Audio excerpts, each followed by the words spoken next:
Welcome to the Leadership Challenges podcast.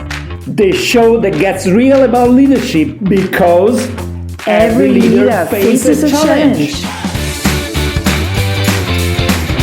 We are here to explore the highs, the lows, and everything in between. No fluff, no cliches, just real talk and real stories. I'm Anke Janssen. And I'm Domenico Traverso. Real leaders, real challenges, let's figure it out together. Hi, Anke. Hello. So, how are you? And Anke, what's your leadership challenges today?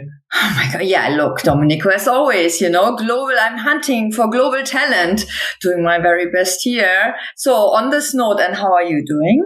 I'm good. Talent hard to find, Anke. So, Yeah, that's the reason why I'm here, just remembering.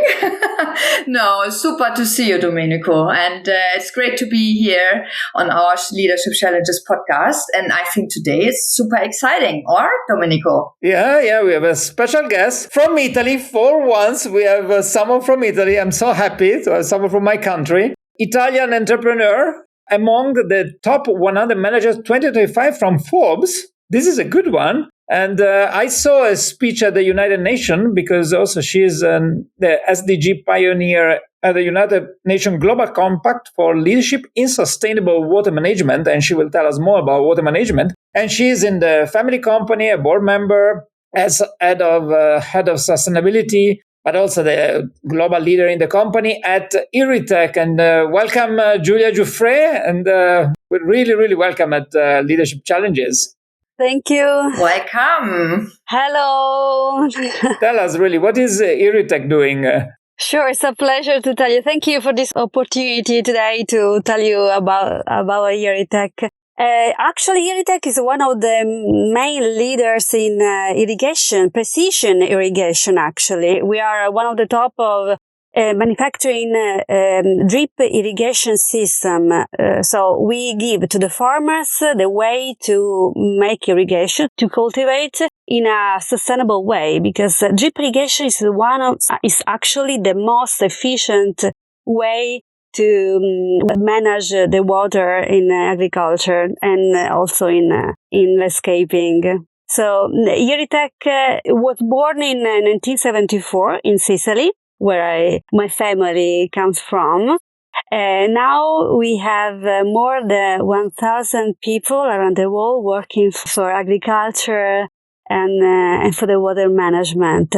We have 17 sites around the world. Wow. And half of our revenues come from Europe, and the other half is in Americas. So because we have also some manufacturer plants in USA, Mexico, Chile, in Peru, in Brazil, and also in Europe. We are in Italy, Spain, and in Germany. Wow, a lot of sites. Is our understanding correct? Your company is doing stuff that you can turn the desert into a farming land, right? Yes, it is. It's the only way now to innovate also, because the future in irrigation is also smart agriculture. This means digital AI in agriculture. This is the future. The young people are looking at this, are now ready to turn agriculture in something very innovate. And also the use of water, the wastewater is one way to use water resources, because you need to save it, you use it in a correct way, and only drip irrigation can help us to this, because you can cultivate without touching the root with the water. So you distribute with a correct frequency, and the water goes around the root and not on the fruit. You can also use the wastewater. So, Giulia, before we go to our questions, just to what you're doing right now, because obviously water is such an important resource for the world. And I also heard Domenico mention it in the intro. Just a few words on that. So I know you presented on the United Nations. Just explain that a little bit to me, because I would like to learn more about that.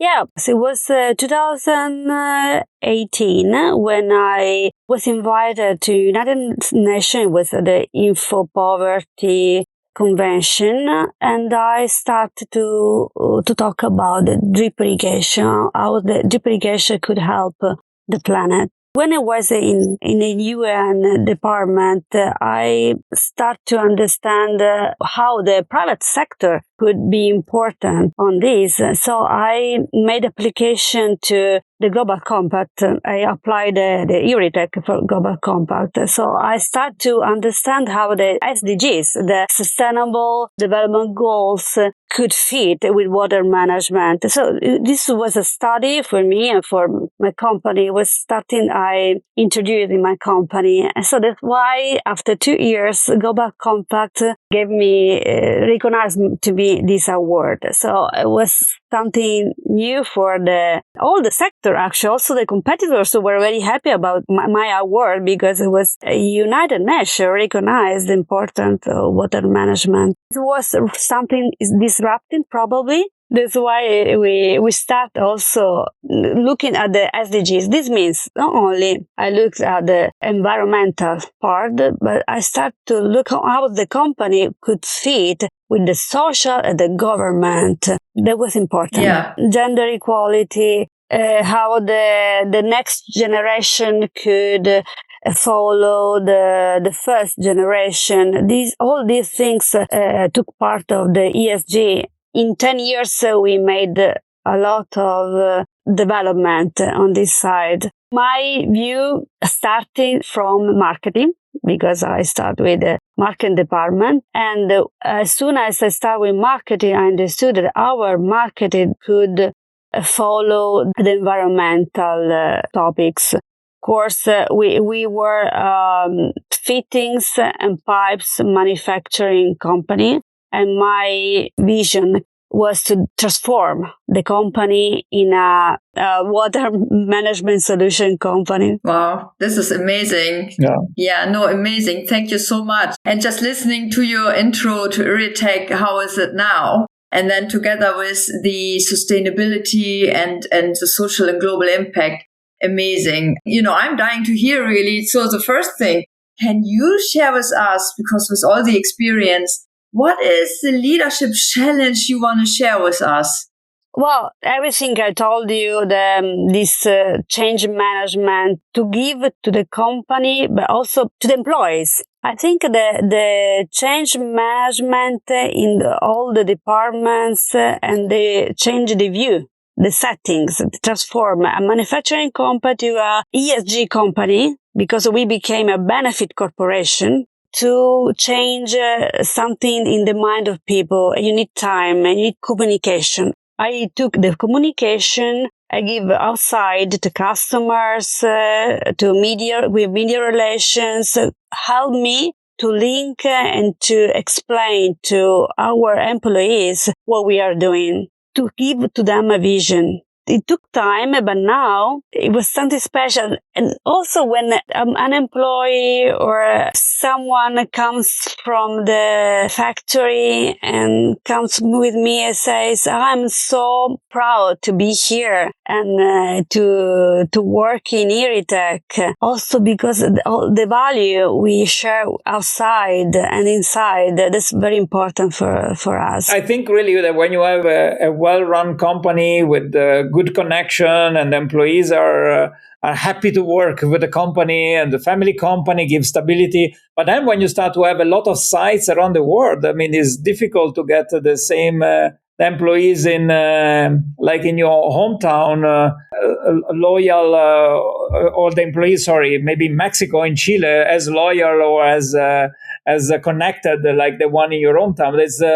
Is any challenge that or any stories that you can share about this? How do you keep someone in Chile engaged in a family company, in a Sicilian family company like you are in your home turf? Of course, it's very important to have managers help us on this. We are not alone in the family. We are very good director, the general manager, and a lot of directors that help us on this. So we need some procedures and flows that help us to help on this. Of course, we need also to understand what in Chile, in Peru, in Mexico, in all the different countries, the customers recognize the importance of sustainability. Of course, I can tell you, in Europe, this is mandatory for some rules.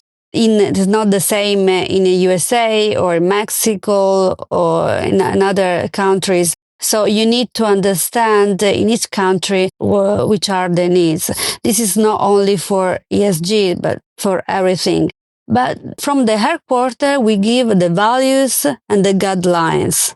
That's the main things. Okay. We need to understand which are the values of the families. Respect for suppliers, for customers, for all the value chain. This is the main things. We are a benefit corporation, but we need to spread all these values all around. It needs time. And I cannot tell you everybody in the company is following right now, but this is the mission. Okay. This is our target. And for example, we are trying with also some special projects. I'm using the art now in communication.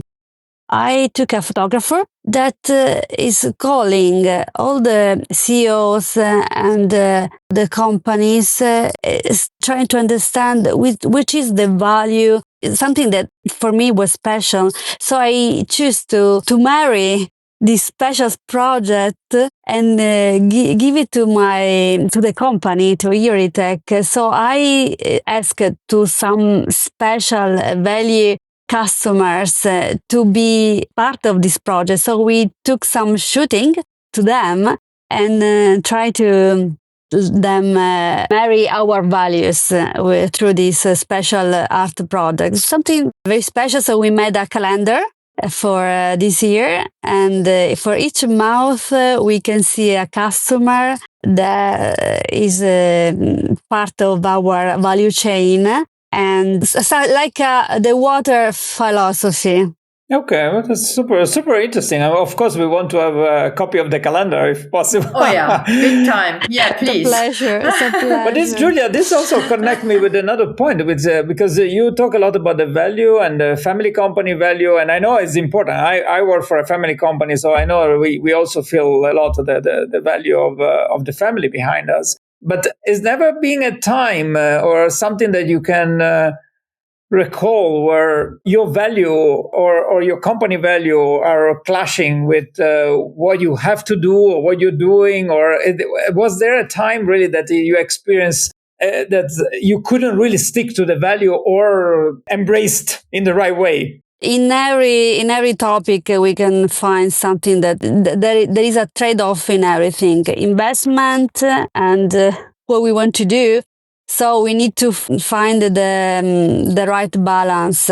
For example, when I told you before, I started to study how the Euritech could fit with the sustainable development goals, with the SDG number 5, the gender equality SDGs. I started to calculate the percentage of women we had in the factory, and in some places I found that there was zero women in our factories, because first of all there were no candidates in our factories. As a manufacturing plastic company, first of all, it's a culture point. Yeah. But the main problem were inside.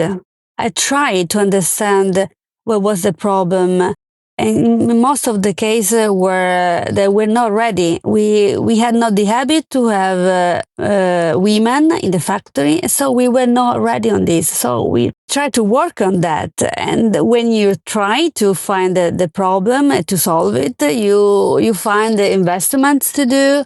And also we need the investment is to change procedures, to create an environment correct also for women, And it was very, very interesting because it's a process that we are still doing because it takes time. This just the first typical problem you don't think to have, but because you never against the women. We never did, but after when we try to understand the problem, we understand that little things were not welcoming women, and we didn't know. That's very, very interesting. So now we are more ready than years ago. So I think I'm very proud of this. And I'm very proud of all the people. So if you don't ask a question, first of all, and you look for data, you never understand. So you close your eyes and you say, okay, everything is okay. That sometimes you just need to ask if everything is okay, and maybe you find some problems. So in this, the Sustainable Development Goals to give us very good help. Following up on Domenico's question, you were just talking about values, and you were talking about the family values and how you spread them across the globe in your company. And then also now how you found out about the representation of women and how you went about it. And one thing you said about the culture, because what I'm hearing here from you is really, you really want, to have a dedicated culture in your company around the world. You are a B Corp. You have a purpose. Do you recall any action and something unconventional where you did something and it pushed the culture in a certain way? We took time to let understand to our, for example, Mexican people, but also the manager, they should talk about the group and not only the Mexican. They were just thinking about them like the Mexican company, but they were not only the Mexican company, they were part of the IRTEC group. So now they are looking at themselves something like an Italian group. Also, they taking our values, but it took time. It was not easy at all. So for sure, we make party with them. We try to let them share with us all the marketing materials, communication materials we share with them. It's not easy because we are a big company, but this is very, very important. I think the sharing and making some periodic meetings for sharing the documentation and the views and the procedures. That's the main thing to give us the chance to work in the same way as soon as is possible. If I go to Irritec in Mexico, do I find a good Italian coffee or is more the local one? Yeah, that's interesting. Yes, they look for.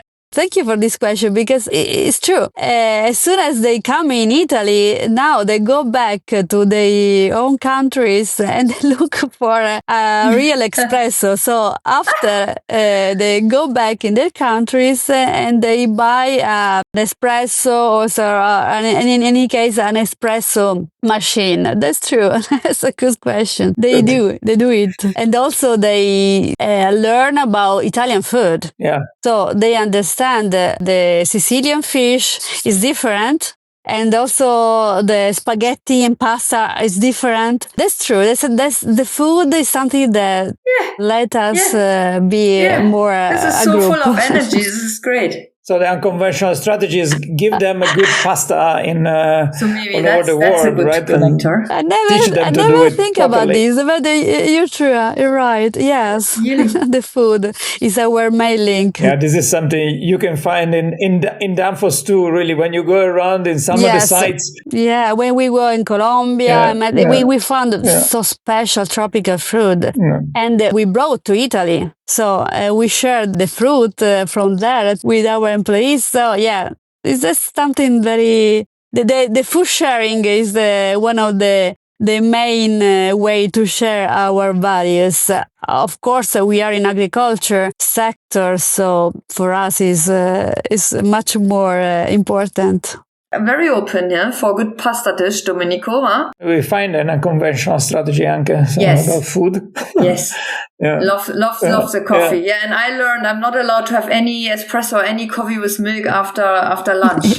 So, sorry. Yeah, I was telling you that even if you go to some downfall sites where it's under my responsibility, you always find the espresso machine just there. So that's really good. It's important for us. Now it's very fashion to have an espresso instead of American coffee. I can see something that is a trend. Yes. You're right, Giulia. Maybe a very last question, Giulia. Looking at your profile, we saw with interest also that you are, I don't know if you're a member or a founder of an association called Sei Libera, which is working on addressing harassment and violence at work. This is a very interesting topic. Actually, is a topic that's coming up more and more. Where I think all companies are trying really to address it because people, when think about violence at work, think about like physical, but it's not physical. Now it's more the psychological violence at work. That is a big topic. So, can you tell us about that? Yeah, that's something that I'm ambassador of this observatory. We took this topic on Iritech since years. Okay. But when I started to study the violence, which is much more, in most cases, just something very psychological, I didn't know it was so near to us. Only in the last period, I understood it's everywhere. It's everywhere. In some cases, we find also in Iritech, and on the way, I'm of course sad about this. But you know what? I'm happy because this means that the women are starting to tell the problems. I started to talk because the main point still now is that 80% of the violence is not coming out. It's not reported. Yeah. They take it because they are afraid. Yeah, afraid about the family, but most cases afraid about the boss of losing the work. It must be hard. But now they understand that Iritech can help them. The company can be near to them. So it's important that if something happens, it's important that they feel free to tell us if there are any problem. So if on the way I'm sad, on the other hand, I'm happy they are coming out with this. Yeah, you're absolutely right. Also, I think there are, if there are any medium, large company that says they don't have any harassment or violence at work, they are just in denial and they don't understand what is happening. So I think the first step is to acknowledge that when there are a lot of people, this is happening. And the point really is, how do you address it? How, as a company, you protect the people? How do you protect them in confidence? And how do you step in and resolve the problems? It's denying is not the point. So you shouldn't be sad, because I think, as you say, really the first step to address violence at work and all kind of stuff is to recognize it. Yeah, and I love that you. I mean, of course, it's sad to hear the stories, but I think fully in agreement with. It's good that you created a safe space that. People are able to speak up and feel confident to speak up, because it's so hard to break the cycle, and then speaking up and knowing that someone, and addressing it and knowing someone will listen and help. Yeah, exactly. Yeah, exactly. Yeah. Is so important. So it's so sad to learn then about each and every case, but it's good to know that there's a safe space where people will find help. So I found this a very strong statement. Thank you for sharing. Well, that's a secret. Yeah, it's important that the company take actions. Yeah. Because after the company had to take actions, not to try to hide the question, the problem. So that's something that's not easy for the company. It's a new challenge for companies, but it's very important. Yeah, people need to understand there's no tolerance for that, because it's otherwise it falls apart, right? So it works when the companies are. If the company says we have no tolerance, it's a direction. Yeah, but then you need to prove it also. That's the point. You need to act, as you say, really. You need to do it. You need to address it, and sometimes it's not easy. I had so many cases also, and I think the secret is people start trusting the leadership when you act on those cases, right? And when you see really that you do the things and you make the changes and so on. And then the people think, okay, but then if I report back, first it's confidential, second it works, then the investigation are made fairly, and then if it's the case, really there are consequences. So I think that's important. But it's not easy. Yeah, sounds good. Very, very good. Fantastic. I think we learn a lot, Anke, today. Really intriguing. As I thought, the water management, as I said before, it's such an important resource. And knowing that companies like yours are helping the world, actually, managing the water and reducing water waste. Yeah, exactly. And helping areas, struggling to grow food, helping them to do that. It's so impressive. I have one last question, Domenico, before we say goodbye. Is that all right? Because I was wondering, listening here, and I loved the discussion. Because listening to you, your vision, your initiatives, we just spoke about a very important one with Celebre. What is your legacy? I mean, when you look back, you've done so many things. You have been involved. We talked about the United Nations. We talked about your initiatives. You have this global business, the appreciation of different cultures. Food is, combining, integrating all the cultures. What would you like your legacy to be? I think what is important is for an entrepreneur is to understand that it doesn't matter if you make profit, if the profit is not made to make a better world. A better world, first of all, means better people, to give to people the way to live better in a better world. This means, of course, that our technologies are to create value. Our value proposition is to reduce the water management, the use of water, and also to decrease the carbon emissions. So this is the main part. And our employees share with us this important mission. But also the way we act inside in our company needs to help people to stay better. Our employees, but also our value chain. This is the main legacy I want to leave behind me, to make profit for us and not profit for profit. On this note, very good. Thank you for sharing. Very good. It's very leaving a strong purpose. I would say really is. This is really a company with a clear purpose. So it's very Thank you for that, and also trying, getting all the employees on board on the vision, mission, and purpose. Thank you for sharing that. Wonderful. Yeah, thank you. Thank you, Domenico. Thank you, Giulia, for coming. Thank you so much. Take care.